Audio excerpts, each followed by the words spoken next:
What's up, everybody? So like I said, I love answering the comments and helping everybody out. I got the question on now, how do you do it all backwards? How do you take your profits? So I'm going to go ahead and show you. I might not be able to show you a live version, but I'm going to show you all the steps you need to take to get your money back on a GDAX, back onto Coinbase, and to take your profits home. So I've actually personally done this already, so I can explain this pretty well. So let's go ahead and jump in. The first thing you're going to do, because if you're using altcoins, you're going to go to your Binance account, you're going to go to funds, deposit withdrawals, and you convert everything back into Bitcoin. And I know you're thinking, well, why did we use Litecoin? Well, Binance isn't going to kill you like Coinbase did in fees. So you don't want to get beat up in fees.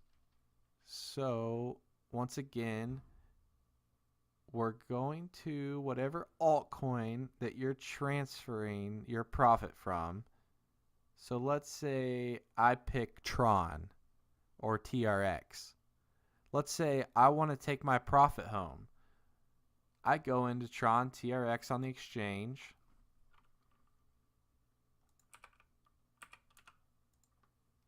And I'm going to sell it to Bitcoin. So I would 100% and I'd sell to Bitcoin. Now, once you have the Bitcoin,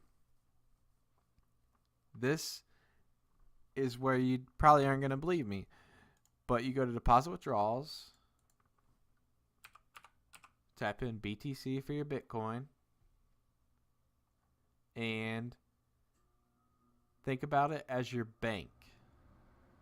You want to withdraw this money. You want to withdraw your Bitcoin. So for instance, I'm going to hit withdrawal. And it's going to ask you, what address do you want to withdraw it to? The amount, and it's going to show you the fee. So there is going to be a fee, but like I said, it's not going to be that bad. And as you can see, there is a minimum withdrawal for Bitcoin. As of right now, I technically can't even withdraw my Bitcoin. So this might be where you have to use, for instance, you might have to use ETH. So we'll look at deposit on ETH. And you can see there is no minimum, or there's a minimum on ETH, which I also don't meet that minimum. So you have to meet these minimums to be able to send the money back. So once you've hit that, you'll be able to send the money. So I'm going to go back to Bitcoin just for demonstration purposes. I'm going to withdraw. We'll pretend I have enough. So I type that amount in, or you hit max. You're going to have to pay the fee. So this address is just pre-populating because I've already used one before, and it saves it. See how it says GDAX? So how did I get that address? Well, I will pull up my GDAX account, and I'm sending in Bitcoin, so I would go to Bitcoin USD, and just like, once again, think of it as a bank account. I'm going to be making a deposit into GDAX. And I'm going to need the Bitcoin address. Bam, that's your Bitcoin address. Make sure that you are reading everything correctly. You don't want to mess this up. So I am depositing my money, my Bitcoin, back into GDAX. And you see that.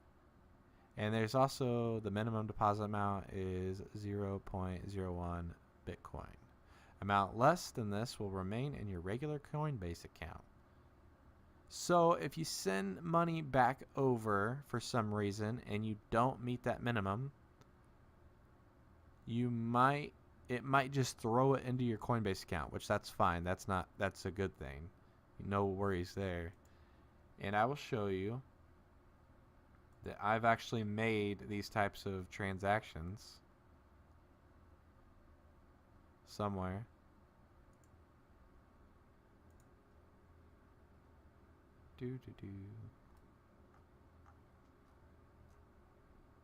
Trying to find my biggest one.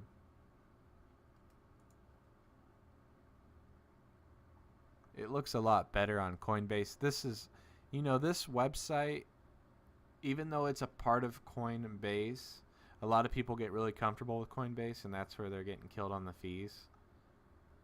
So, transfers. And you'll see I made some deposits in, let's see, that's probably my big one.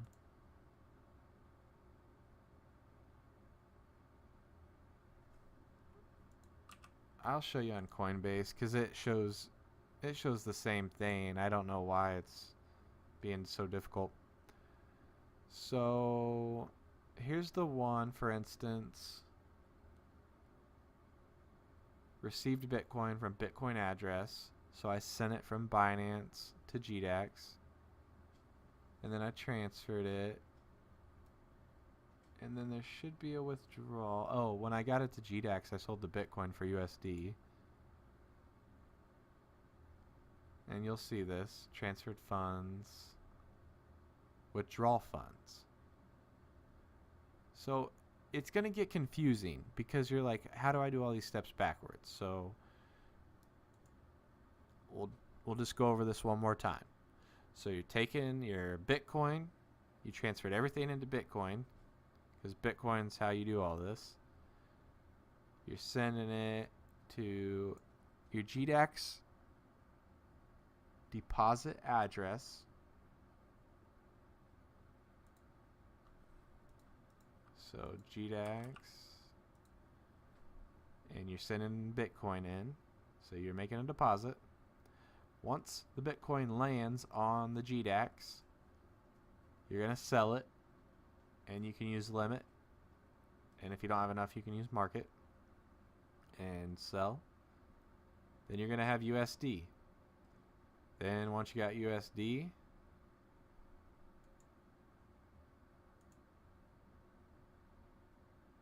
as you can see, you can hit your max. And you can withdraw funds right into your bank account. And I will tell you, I've done this, and I couldn't believe it. It only took a day. If you transfer money in, you have to wait ages. But if you transfer money out, it's like instant. So hopefully this was not too hard to follow. I know I kind of jumped around a little bit. So I hope this video helps you. I'm sure I'm going to get a ton of questions, and I'm completely okay with that and answering them. So once again, go ahead and put it in the comments if you have any issues or need any more help. And sorry for any kind of confusion. Like I said, this is a lot. I've only had to take money out like twice. Most of my money, I just put it in and leave it. But this is how you're going to do the return in reverse order. Thank you very much. I hope you guys have a great day and stay happy.